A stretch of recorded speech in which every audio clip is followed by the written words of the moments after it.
দেবভূমি উত্তরাখণ্ড, দেবভূমি হিমাচল, দেবতার আবাসস্থল, সেখানে আবারও লন্ডভন্ড দশা। 20 জুন থেকে বৃষ্টি শুরু হয়েছে হিমাচল প্রদেশে, আর তারপর মেঘভাঙা বৃষ্টি, হরপা বাঁধ ধস, ক্ষয়ক্ষতির পরিমাণ এখনো অব্দি প্রায় 400 কোটি টাকা।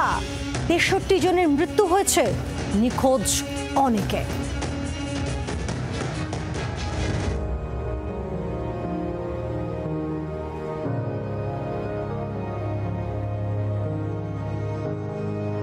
নদীগুলো পাল্টে গিয়েছে, নদীগুলোকে পাথর কাদার সমুদ্র বোধ হচ্ছে যেন। হাঁ করে যা গিলে ফেলছে একের পর এক সুন্দর সাজানো জনপদ, একের পর এক রাস্তা, বাড়ি গিলে খেতে খেতে ফুঁসছে বালি কাদা পাথরের সমুদ্রের মতো নদীগুলো। ক্ষত বিক্ষত হচ্ছে হিমাচল প্রদেশ।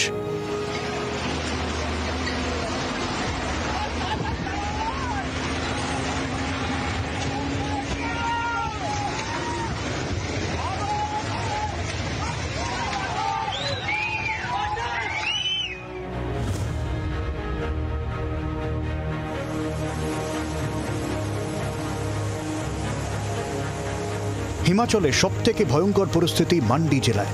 হরপা বান আর মেঘভাঙা বৃষ্টিতে হিমশিম খাচ্ছে প্রশাসন। পাবলিক ওয়ার্কস ডিপার্টমেন্ট হোক বা জলশক্তি বা বিদ্যুৎ ডিপার্টমেন্ট, সরকারি পরিকাঠামো মুখ থুবড়ে পড়েছে জেলায়।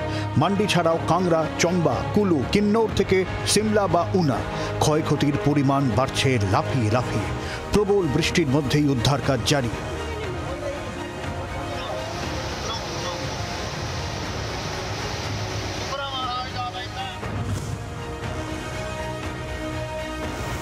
জুন হিমাচলে বর্ষা ঢুকেছে, তারপর থেকেই একের পর এক বিপর্যয়ের ধাক্কা পাহাড়ে। ধ্বংসই এখন যেন হিমাচলের বৃষ্টি ভবিতব্য। শয়ে শয়ে বাড়ি ভেঙেছে, 100-র ওপর মানুষ জখম হয়ে হাসপাতালে চিকিৎসাধীন। অন্তত গোটা 14 গুরুত্বপূর্ণ ব্রিজ ভেঙেছে রাজ্য জুড়ে। গোটা রাজ্য জুড়ে 500টির বেশি রাস্তা বন্ধ। বিস্তীর্ণ এলাকায় চলছে বিদ্যুৎ বিপর্যয়।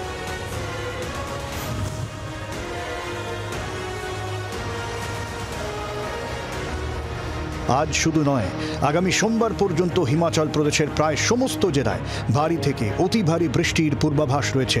ফলে পাহাড়ি ধস ও হরপা বানের আশঙ্কা এতে আরও বেড়েছে। সব রকমভাবে পাশে থাকবে কেন্দ্র, আশ্বাস দিয়েছেন কেন্দ্রীয় স্বরাষ্ট্রমন্ত্রী অমিত শাহ। কিন্তু যে পরিস্থিতি ফি বছর বর্ষায় হিমাচলে তৈরি হচ্ছে, তাতে আরও বড় সড় বিপত্তির ভয় পাচ্ছেন বিশেষজ্ঞরা। ব্যুরো রিপোর্ট, জি 24 ঘন্টা।